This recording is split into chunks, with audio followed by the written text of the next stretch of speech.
बाळांनो, तुम्हाला एक सांगते. चोखा महाराज लय भक्त होते पांडुरंगाचे.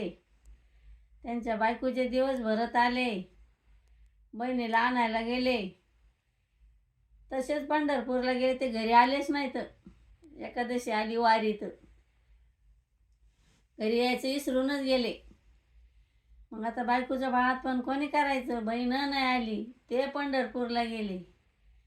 मग त्या 2-4 वया म्हणून दाखवते तुम्हाला. चोखा गेले पंढरीला, घरी यांच्या नाही कोणी.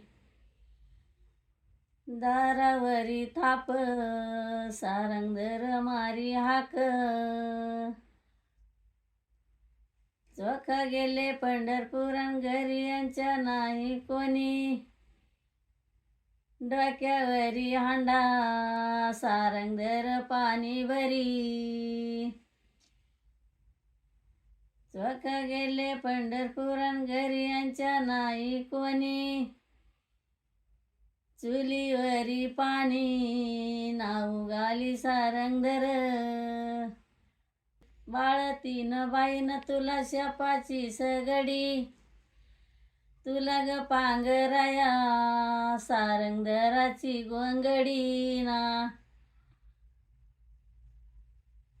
बाळतीन बाईन तुला 12 लोटले, सारंगधर नानी बुजी ग, जाई मोगराना दाटले. दाताला दात वनन, कपळी कुंकवाची चिरी. बहीण बाळातीन झाली ग, बाव सारंगधाच्या घरी ना. मग नंतर 12 दिवस झाल्यावर त्यांची वारी झाली. ते बहिणीच्या घरी गेले चोखा महाराज. मग बहिणीला घेऊन आले घरी. तर बायकोची इकडं बाळात पण कोणी केले. मग चोखा महाराज हंबरड्या फोडू लागले. माझ्या पांडुरंगाने किती घाण काढली. तीन घाण काढायला डोळ्याला पाणी येतं, इतकी त्यांची बाळात पण केलं त्यांनी पांडुरंगाने भक्तासाठी. त्यांच्या बहिणीचं रूप घेऊन आले. 12 दिवस बाळातपण केलं.